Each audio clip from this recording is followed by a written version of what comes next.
कैसे हैं आप? आपका स्वागत है आपके अपने channel physics with Suman Rathore ma'am में। बच्चों, आज हम बहुत ही इंपॉर्टेंट टॉपिक की स्टडी करने जा रहे हैं जो अक्सर बहुत पूछा जाता है बोर्ड एग्जाम में। कौन सा टॉपिक है? समांतर आवेशी समांतर प्लेट संधारित्र की प्लेटों के बीच में वैद्युत क्षेत्र में ऊर्जा घनत्व। बहुत ही ज्यादा इंपॉर्टेंट टॉपिक है ये। देखिए 2011, 13, 15, 17, 19 लगातार ही जो है ये टॉपिक जो है पूछा जाता है किसी ना किसी तरीके से। तो इसका हम आज डेरिवेशन करेंगे, ऊर्जा घनत्व निकालेंगे कितना होता है। इसके बेस्ड न्यूमेरिकल्स भी जो है कई बार पूछे जाते हैं। तो देखिए, अगर अभी आपने इससे पहले एक जो है डेरिवेशन पढ़ रखा होगा, एक फॉर्मूला पढ़ रखा होगा। अगर एक समांतर प्लेट संधारित्र है और उनके बीच की दूरी कितनी है? d है, और उनका क्षेत्रफल प्लेटों का कितना है? a है। तो समांतर प्लेट संधारित्र की धारिता C बराबर कितना होता है? Epsilon not A upon D। ये डेरिवेशन आप पढ़ चुके होंगे इससे पहले। तो ये आपका यही डेरिवेशन यूज होगा इस आर्टिकल में। यदि समांतर प्लेट संधारित्र की प्लेटों के बीच की दूरी, प्लेटों के बीच की दूरी कितनी है? बीच की दूरी d हो। कितनी हो? d हो। प्लेटों का क्षेत्रफल कितना हो? a हो।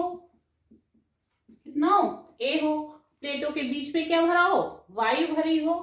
और जो है माध्यम की जो वैद्युतशीलता है वो एप्सिलॉन नॉट हो। तो समांतर प्लेट संधारित्र की धारिता C कितनी हो जाएगी? Epsilon not A upon D। ये फॉर्मूला तो आप बिल्कुल अच्छे से याद कर लीजिएगा। बहुत ही इंपॉर्टेंट फॉर्मूला है, इसका डेरिवेशन भी बहुत ही इंपॉर्टेंट है। तो समांतर प्लेट संधारित्र की धारिता कितनी हो जाएगी? पूरे लिख देते हैं। समांतर प्लेट संधारित्र की धारिता क्या होगी? C बराबर epsilon not A upon D। इसको आप डाल लीजिए इक्वेशन 1। ठीक। अगर प्लेटों के बीच में विभवांतर V हो, क्या हो? विभवांतर V हो, तो प्लेटों के बीच में जो वैद्युत क्षेत्र है उसकी जो ऊर्जा होगी वो कितनी होगी? है ना, वैद्युत क्षेत्र में संचित ऊर्जा, प्लेटों के बीच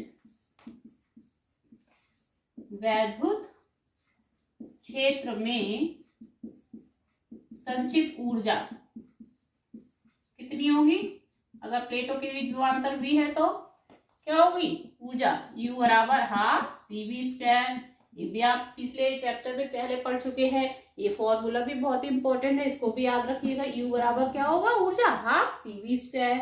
अब C का मान ये है, तो इसमें समीकरण 1 से C का मान रखने पर क्या हो जाएगा?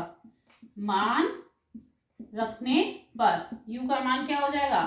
हाफ C की जगह कितना रखते हैं? Epsilon not A upon D into V square. ये रख देंगे हम। ठीक। अब हम जानते हैं कि ये फॉर्मूला जो पहले ये वाले डेरिवेशन में बहुत यूज हुआ था, V बराबर क्या होता है? ED। वैद्युत क्षेत्र और विभवांतर में क्या रिलेशन है? V बराबर क्या होता है? ED।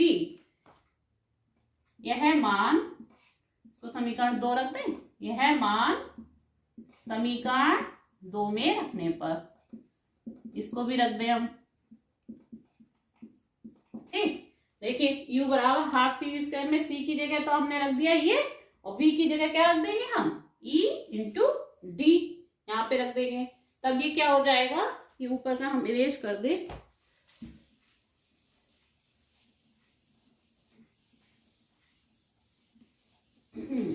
ये हो जाएगा आपका कितना? U बराबर half epsilon not A upon D, और V की जगह क्या आ जाएगा? E into D। इसका स्क्वायर हो जाएगा, इसका स्क्वायर। ठीक। अब देखिए आगे, इसको ऐसे लिख दें, half epsilon not A upon D into E square D square, एक डी से कैंसिल हो जाएगा, तब ये क्या रह जाएगा, half epsilon not E square, और ए और डी को एक साथ लिख दो, ए इंटू डी, ये रह जाएगा। ठीक, ए इंटू डी क्षेत्रफल है, ये दूरी क्या हो जाएगा, आयतन हो जाएगा। ठीक, तो हम इसको क्या लिख सकते हैं, ये वाली राशि यू के नीचे ले आए, you upon A into D बराबर क्या हो जाएगा, half epsilon not E square. ठीक, तो ये ऊर्जा कैसी हो जाएगी, ऊर्जा बटे आयतन, यानी एकांक आयतन की ऊर्जा। ये ऊर्जा कैसी हो जाएगी, एकांक आयतन की ऊर्जा, यानी कि इसको क्या कहेंगे हम, ऊर्जा घनत्व। क्या कहेंगे इसे, ऊर्जा घनत्व।